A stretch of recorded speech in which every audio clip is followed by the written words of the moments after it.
Thank you very much for your time, Alan. I appreciate your time. Firstly, I think probably like a lot of people, we've been really pleased that you've done so well up here. A lot of Newcastle supporters are really happy with the way things. I guess you must be pretty pleased with that as well. Yeah, we've worked hard. It's absolutely essential when you come to a football club that you recruit the right staff and the right players, and we've managed to do that. And then you've got to have a base and a foundation to work on. And we've put that in place over the last sort of 14 months of how we play. Not too many grey areas of what you should do as an individual within the team, and making sure everybody in the squad knows their duties in terms of the role that they have in the team, whether it be the right-sided midfield player, his defensive duties and his offensive duties are pretty much cast in stone. And then from that base, your individual flair needs to take you forward and take you above somebody else so you can keep the position. And so there's certain jobs that we expect to do, and when I talk to my team or address my team at half time at the end of the game, it isn't about an individual flair moment or maybe even a mistake. I wouldn't even bother with that. It might be a positional change where they was in the wrong place for that position or something like that, because we all know where we should be. So all those fundamentals are important to the success of a team. You actually went brilliant, because I was going to ask some questions actually about player-specific qualities and what you saw as being important in your philosophy. But I think you sort of nailed that pretty well there actually for us. Just because what I was going to ask you, just from obviously we work with younger players, developing players. Your personal playing career. I was just going to ask you a couple of questions about that. What's your first memory? I mean, my first memory of football was going with my dad to Cardiff City and watching John Toshak play for Cardiff City. That's my first memory of football. What was your first memory? That stimulated me. I just wondered what would stimulate you. Well, I was lucky because I had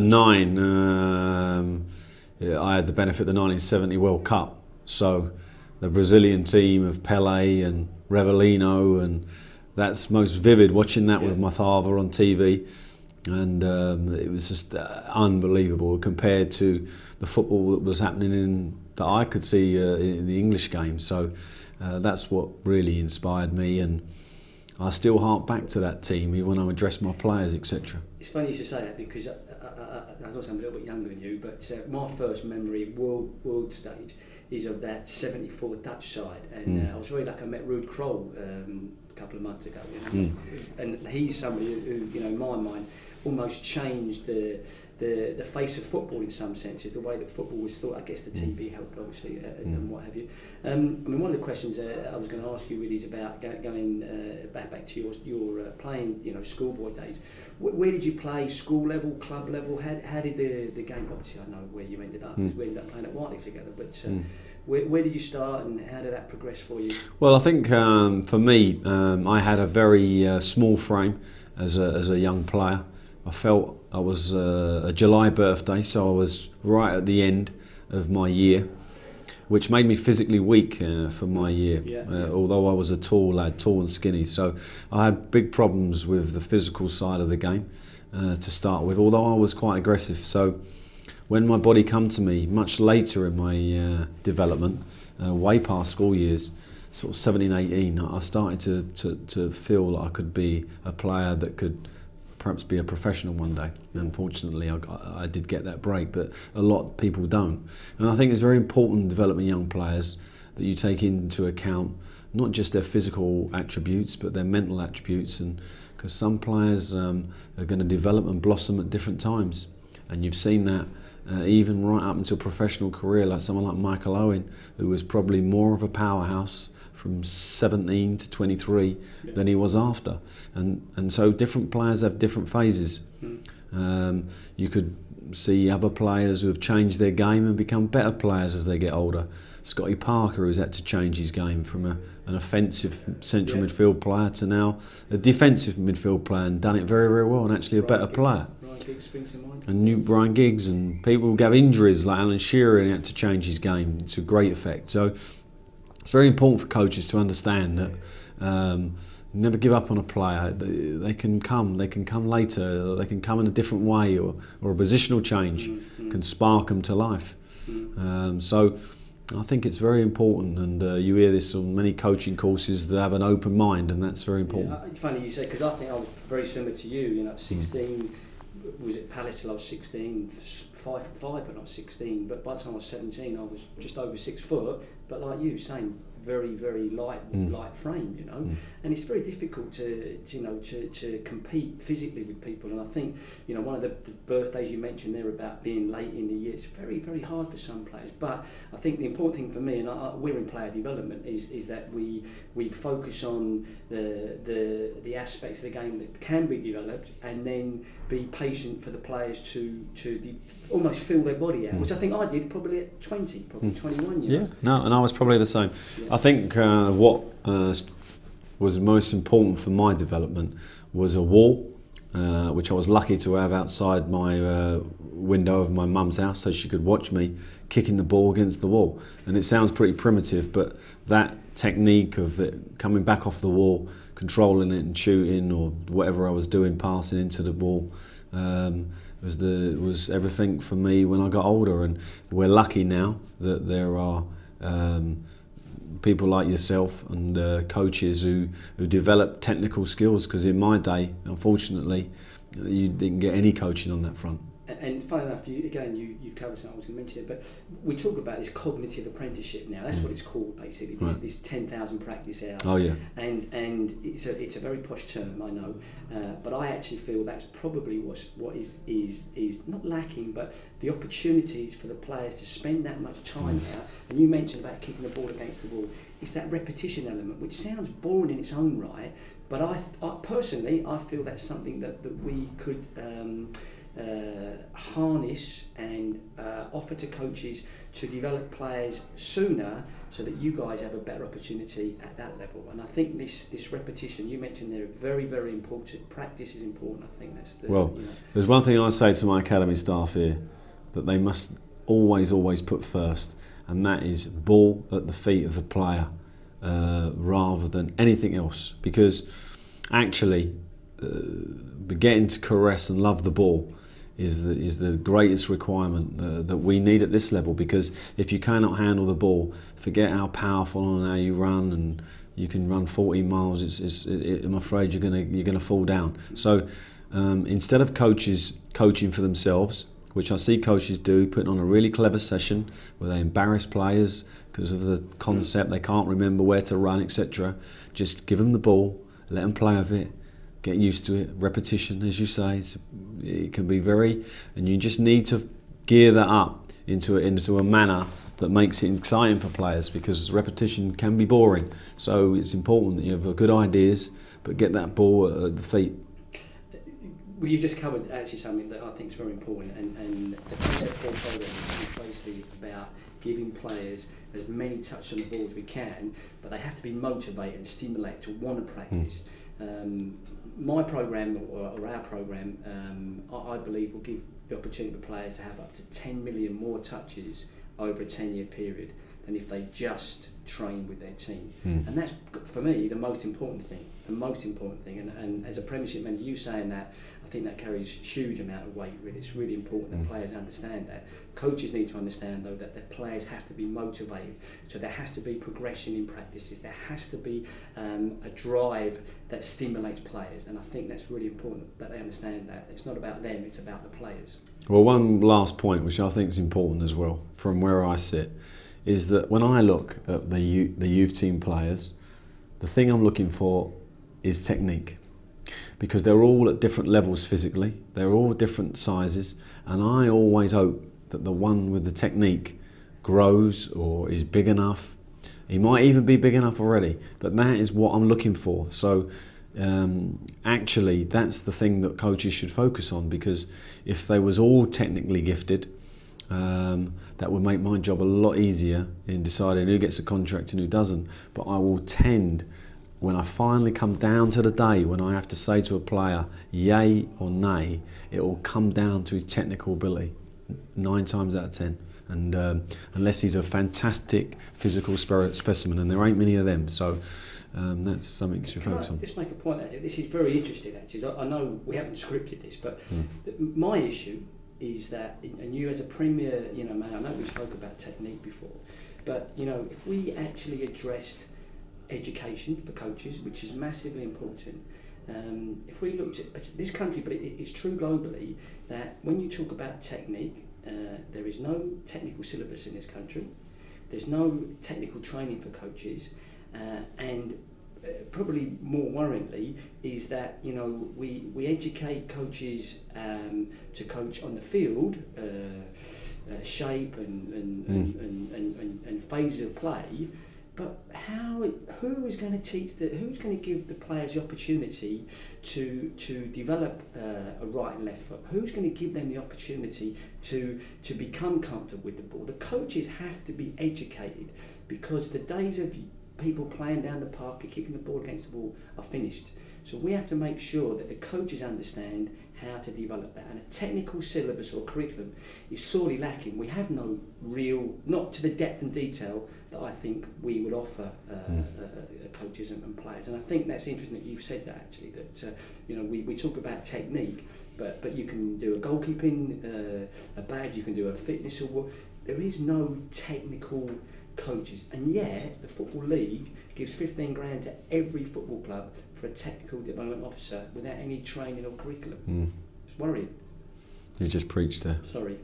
That wasn't a question. That was just a preach. Actually, but it is one of my issues, to be fair. One thing that you said to me a little while ago, Alan, was that when you went into the pro game, you had to work. To quote, you manufactured a left foot. I remember you saying to me through practice. Yeah, I did, because I hadn't used it against that wall, for example. I tried, but didn't have the technique. I never actually adopted a technique to use my weak foot. So therefore, I was always playing with a bad technique.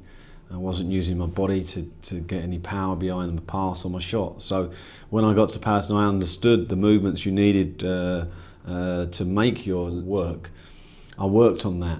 But you can never get the rhythm that you have with your natural foot when you're starting to address a problem at 21, 22. So I become it took me about 0.5 of a second longer to get the pass off and get the shot off. I could technically do it, but it took me longer. And of course, at the pro level, I always worried I was going to give the ball away, I'll lose it with that foot. So I would adjust my good foot to use the outside of it or whatever.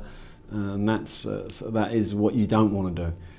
Players who can open up and go either way, and just makes the game so much easier. We have a player here called Kabay, and it doesn't matter how the ball comes at him, he can take it and he can manoeuvre it to his other foot, and the other player is dead in the water. And it's very, you've hit upon the fact that has to be done at a young age.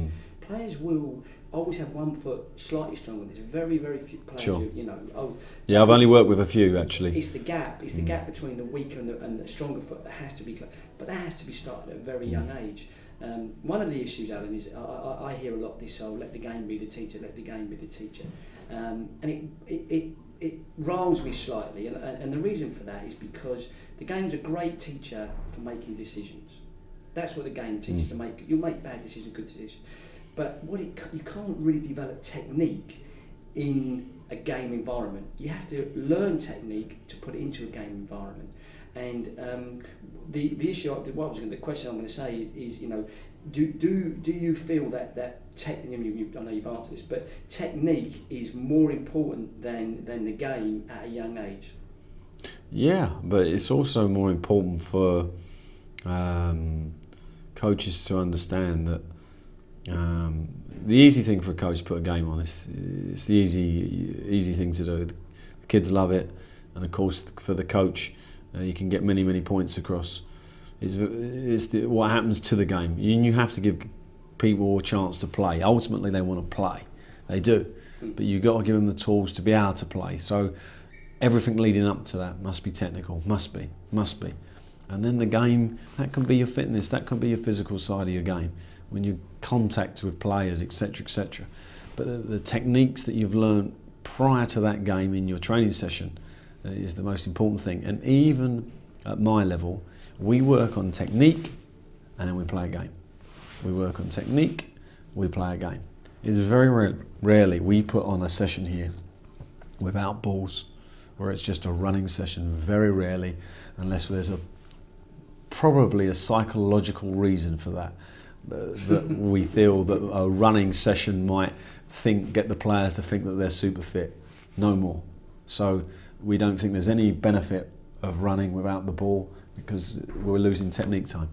And you've hit the nail on the head. I think that the time is the most important thing, and for a lot of coaches to have that resource where they can have drills, progressive and motivational for players is so important. You know, that they're not always putting the same session on. You know, that I think one of the important points for your series that you've got is that you've put together a foundation of drills, and the coaches have to develop their own personality within those drills, because ultimately the reason coaches end up at the top end of the game is because you can motivate players. And I'm fortunate enough to motivate men. That's what I'm good at. I'm not particularly great at motivating a 10-year-old or a 12-year-old. These are specialist guys who do that. Yeah. And I've seen you do it. You're brilliant at it. That's not my field, okay? But can you inspire what you've got? If I had a group of 10-year-olds, I'd do my best to make sure that I inspire them, to get them to love the ball. That's what you've got to do. And when I'm here with senior players who are not playing, I've got to somehow inspire them to technically work. When they have no motivation, they're not in the team, and they're feeling a little bit down. So it's all different for all coaches. We all have our own little cluster of players, but you must take what you've done with the drills and bring your own personality to it, and make sure you blossom players to come out. I talk about three things when I present: depth, detail, delivery. So depth in your knowledge and your resources, really, the drills and games and exercises. The detailing within the technique, how to break that down. But probably the most important thing is that delivery that you said about being able to motivate players. And I think this is a skill. Probably if you analysed teachers generally, because I feel maybe it's slightly different. But I teach, although I teach football. Of course you do. I could be teaching maths or history or whatever. I think if you looked at characteristics, you'd find that most good teachers have good delivery skills. And I think that's important for these guys to understand, that although we're giving them a resource, they, like you said, they have to add their own personality to that, and their own feeling for what they think is important in the sessions. But you need some theatrical skills. You need to be able to inspire, and theatrical tricks of the trade is something that even we lean on.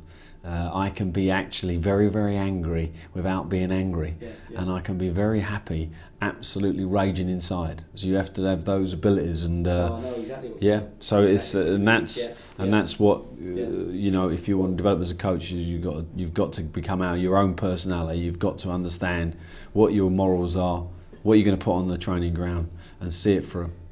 What's Are we nearly done? Yeah, you got to go. No. Last question. Last question. What motivated or stimulated you to become a coach? I think because when I was a player, I generally, when I offered advice, got good feedback. I could understand that players would ask me questions or would be interested in my point of view, and I thought that was a quality that I had. And therefore, if I had that as a quality as a player, then I should enhance that quality into the coaching. That would probably come natural to me, which luckily it did. Yeah, that's good. Yeah. Do you enjoy it? I love it. Yeah, of course. This job is fantastic. One of the greatest jobs in the world. But everybody talks about the negative side of the press and the pressure and the families as well and everything. But actually, being out on a sunny afternoon, cold morning, being out there training 20 professional footballers, fantastic job. Ain't much better than that, is it? No, it's good. Mr. Pardew. Well done, mate. You are an absolute legend. Right, I think you got enough.